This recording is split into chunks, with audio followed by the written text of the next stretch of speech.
여러분 안녕하십니까? 오늘 이 강연이 끝나고 나면 여러분은 아마 다시는 일본을 예전처럼 보지 못할 겁니다.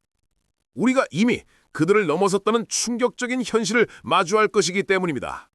지금부터 딱 10초만 시간을 멈추고 여러분의 머릿속에 두 장의 사진을 겹쳐보시겠어요? 먼저 1970년대의 한국입니다.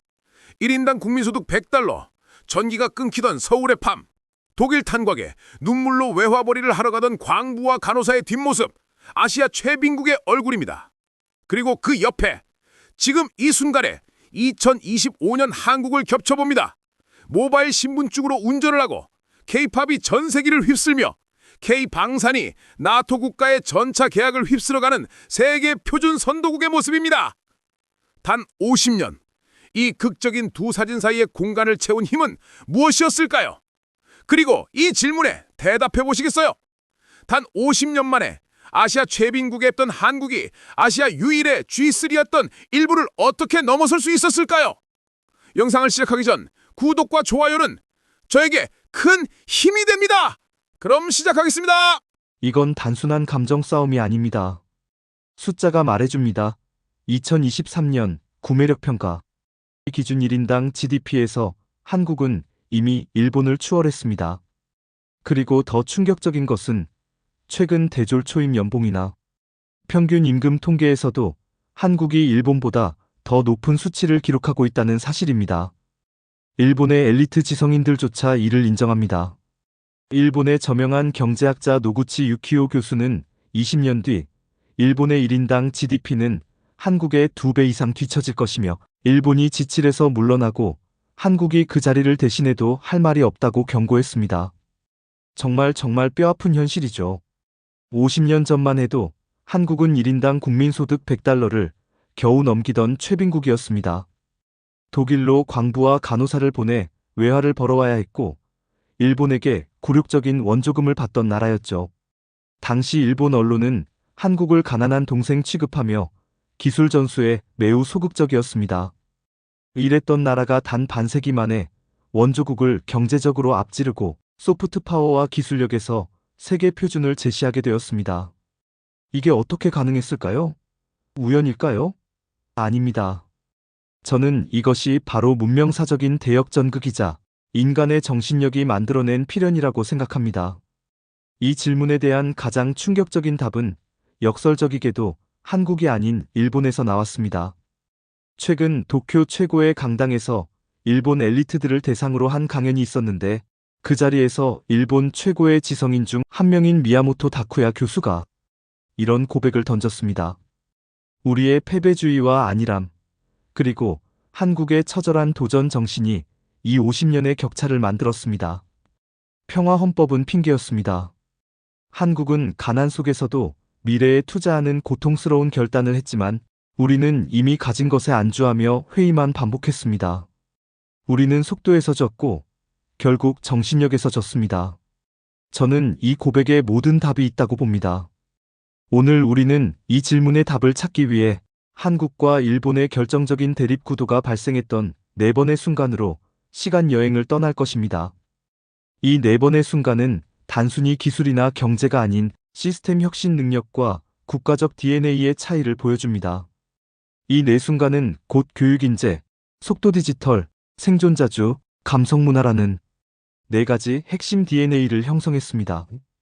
이 4번의 순간을 정확히 알아야만 우리가 이룬 이 추월의 역사를 올바르게 이해하고 미래의 DNA를 설계할 수 있습니다. 자, 그럼 그 첫 번째 순간으로 가보시죠. 가장 가난했던 시절, 우리와 일본은 돈의 사용처를 두고 완전히 다른 선택을 합니다. 미래의 씨앗을 어디에 뿌릴 것인가에 대한 고통스러운 결단이었습니다. 1965년 한일 청구권 협정 체결 직후 한국 정부는 유무상 5억 달러라는 거액을 어떻게 써야 할지 엄청난 갈등에 직면했습니다. 이 금액은 당시 한국의 1년 예산보다 훨씬 큰 돈이었으니까요.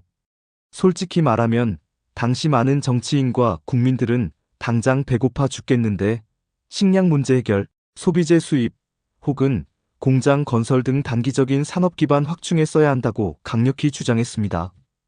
이 목소리는 정말 정당했습니다. 그러나 당시 경제계획을 주도했던 소수의 엘리트들은 달랐습니다. 그들은 이 돈이 곧 바닥날 휘발유 같은 것이라 생각했습니다.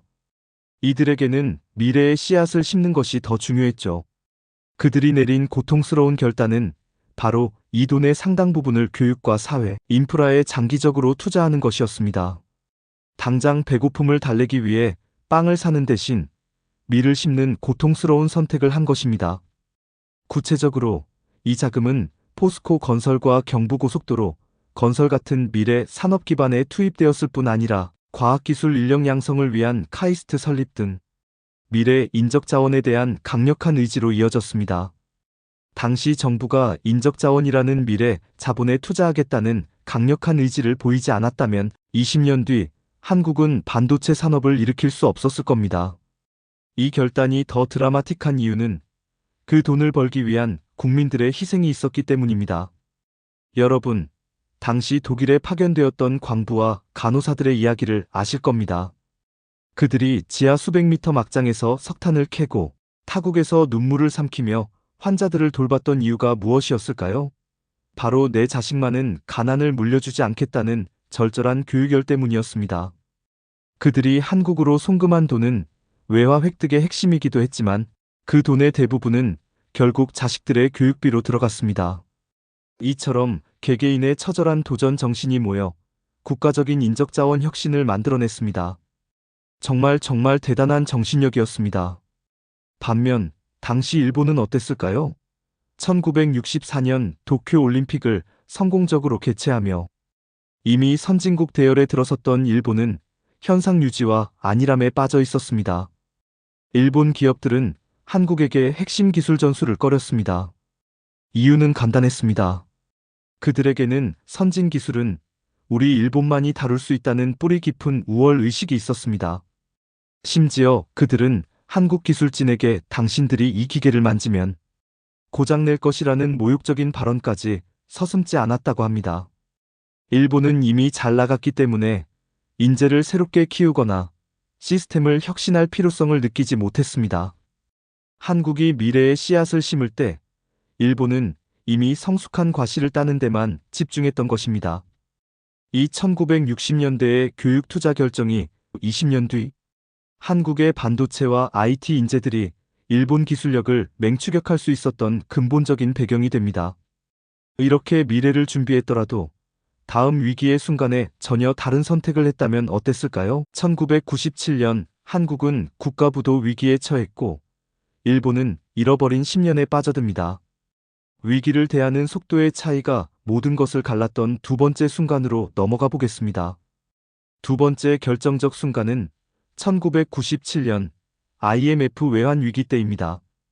솔직히 말하면 IMF는 한국 경제 전체가 숨통이 끊어질 뻔했던 끔찍한 위기였습니다. 국가 부도 직전까지 갔고 수많은 기업들이 쓰러졌으며 거리에 실업자들이 넘쳐났죠. 하지만 이 고통 속에서 한국은 처절한 각성을 했습니다. 여러분의 어머니나 할머니도 참여하셨을 겁니다. 금모으기 운동이라는 전대미문이 국민적 드라마가 펼쳐졌습니다. 국가를 살려야 한다는 집단적인 위기 극복 DNA가 폭발한 순간이었습니다. 정부와 기업은 고통을 감수하고 시스템을 디지털 초고속으로 바꾸는 혁신을 단행했습니다. 금융, 기업, 노동 모든 분야에서 고강도 구조조정을 시행했습니다. 가죽을 벗기는 고통을 감수하고 체질을 완전히 바꾼 것입니다. 이때 한국은 정보통신 인프라 투자에 모든 것을 걸었습니다. 세계에서 유례를 찾기 힘든 속도로 초고속 인터넷망을 깔았고 이게 바로 2000년대 IT 강국의 기반이 됩니다.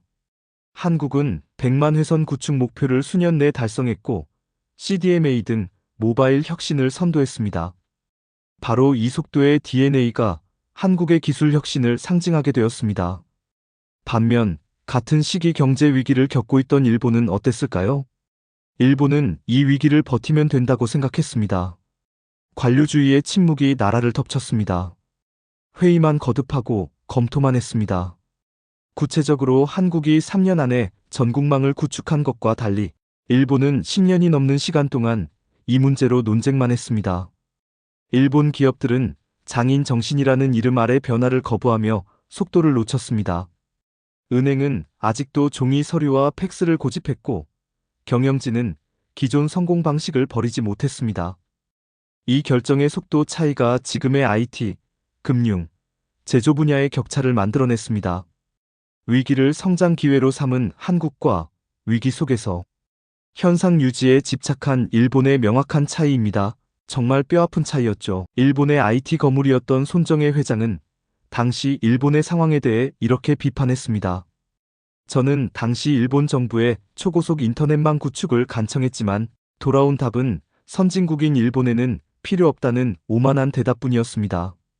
관료들은 위험을 감수하려 하지 않았고 결국 그들의 안일함이 일본의 미래를 갉아먹었습니다. 한국은 결단했고 우리는 침묵했습니다. 실제로 일본 금융 시스템은 좀비 기업을 연명시키며 구조조정을 지연시켰고 이것이 결국 잃어버린 30년의 근본 원인이 되었습니다. 한 나라의 운명은 위기 앞에서 누가 더 빨리 고통스러운 결단을 내리는가에 따라 갈렸던 것입니다. 이 속도의 DNA가 최근에는 안보, 즉 국가 생존이라는 가장 본질적인 영역에서 다시 한번 극명하게 대립하고 있습니다.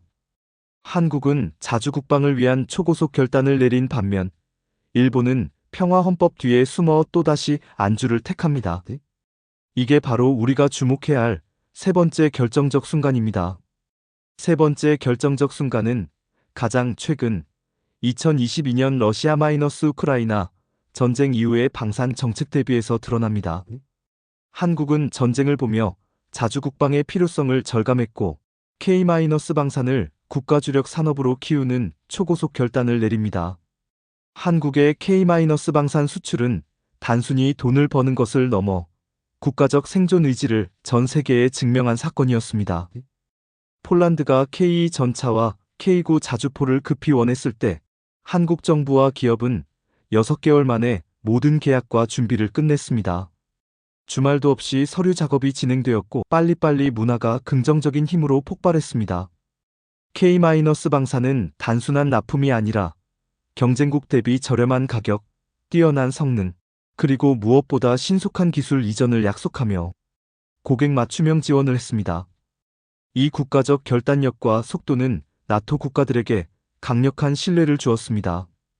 한국은 스스로의 힘을 증명하여 핵심 파트너가 되었고 경제적 생존을 넘어 군사적 자부심까지 만들어냈습니다.